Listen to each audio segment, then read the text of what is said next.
So these are the Beats Studio 3s, my controversial go-to pair of headphones. Whenever I leave the house, ever since I got these things towards the end of 2020, they have come with me. But seeing as they do have such a bad reputation for having crappy audio quality and being too expensive, I thought today we'd talk about why I personally love these headphones. Okay, so one of the main reasons for me is the convenience. These are a nicely sized pair of wireless headphones that fold up neatly and can quickly be thrown into a bag, quickly taken out and connected, and then bam, I've got audio. Convenience is a big factor for me when it comes to audio because I've generally found that I work best when I can start as soon as possible. So while I will definitely get better audio from taking my audio interface out and plugging in my open backs, not only am I going to get some interesting looks from the other people who are in the cafe, but also this is going to take a significantly longer time to set up. Of course, a more sensible wired pair of headphones is also an option. However, I generally do just prefer wireless headphones, and I'm happy to sacrifice that audio quality for the convenience. These are also some of the most comfortable headphones I've ever personally used. I do have piercings, shocker, I know. I got 3 in this ear, 1 in this ear, and my nose, and I've never found that they catch. Like, I wore these things right after I got a piercing, not the most sensible idea, and no issues. I also don't find myself getting ear fatigue from these things, which is very nice. Following on, we have the battery life, and quite frankly, I don't know how long the battery life lasts on these things, but I find myself charging these things whenever they're flat, which in my experience is never less than 3 days worth. Battery life is a huge factor on wireless headphones. You could have a pair of headphones that sound like HD 650s and have noise cancelling like a treated room, and they cost a $5, but if the battery life isn't that good, then, well, let's be honest, I think we'd all still probably buy a pair. I know I certainly would. That was a bad analogy. I'm just saying battery life is very important. And on the Beats Studio 3s, it's really good. Now, I do have a gripe that we are going to talk about later, but in terms of overall battery life performance, I've never found myself getting caught out by these. They'll never like suddenly die on me, and they always last the day and more. Another reason I personally love these headphones is the noise cancelling. The active noise cancelling on these headphones are some of the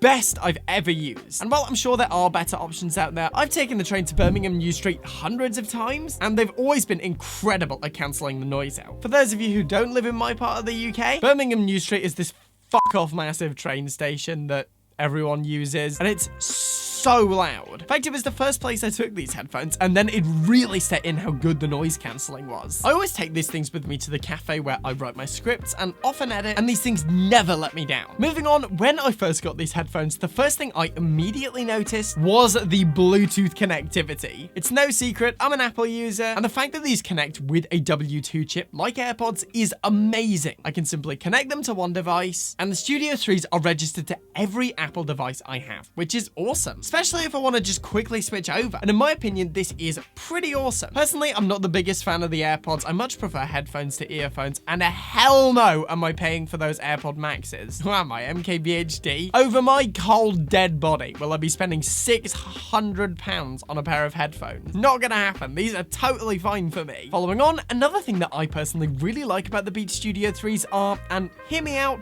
the sound quality. Now, before I get thrown in the stocks, let me clarify. If you want a perfectly accurate sound, then these are not the headphones for you. I personally recommend the Philips SHP 9500s or the Status Audio CB1s if you prefer a closed back pair of cans. However, for listening to music, they're a nice tight sound, colored in a way that sounds pleasant, and while earlier models were just bass, as someone who listens to a lot of different music, including stuff when there isn't really a lot of bass in the mix to start with, I've personally never found myself overwhelmed by the bass. I also listen to a lot of Bones, and while these headphones do certainly have a hefty low end, in my experience, it's tight enough to the point where it's more of a pro than a con in my opinion. It doesn't muddy up the sound or encourage you to crank your volume to unsafe levels. Also, it needs to be said, listening to music as accurately as possible isn't always ideal. Music is mastered to sound good on a variety of speakers, and so often I found that whenever I listen to music on studio monitors, it can sound occasionally a bit harsh because they are designed to not hide anything. And in my view, listening to music should be a pleasant experience, and so often studio monitors aren't the way to go. They're great for mixing, not so great for casually listening. So the fact that these headphones do color the sound, in my opinion, is actually a plus rather than a negative. Now, obviously, it can't all be positives. For one, I I really don't like how they're micro USB instead of USB-C. I know they're old enough for this to be acceptable, but in my ideal world, I want USB-C. I also don't like the fact that you can't use these turned off wired, especially if these things run out of battery, rather than me being able to use them wireless until they're flat and then plugging them in. Another little thing with that, obviously, they're wireless headphones. They're not going to have the lowest latency. Occasionally, when you're doing a really critical edit, that is a little bit annoying because those few frames can be all the difference. And so for that, I have found myself getting a little bit wound up with these headphones. But once you plug them in, generally, I haven't had any issues. Something that I don't personally get, but might be an issue for you, is that the pads are faux leather instead of velour. So if you do find that your ears get sweaty, but if you are prone to that, then it is something you probably should be aware of. Another thing, and this is a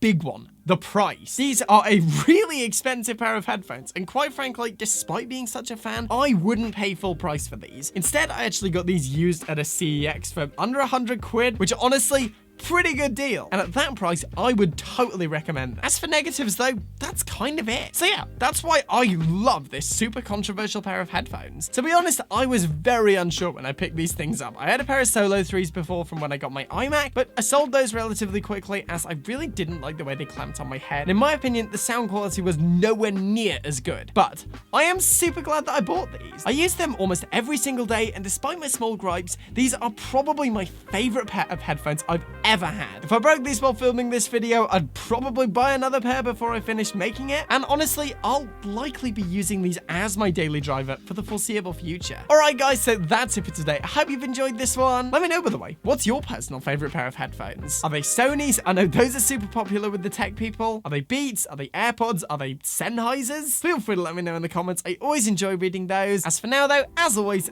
thank you for watching. Remember to like the video if you want to see more content like this, and smash that subscribe button. I'm done for now, and I will see you guys in the next one.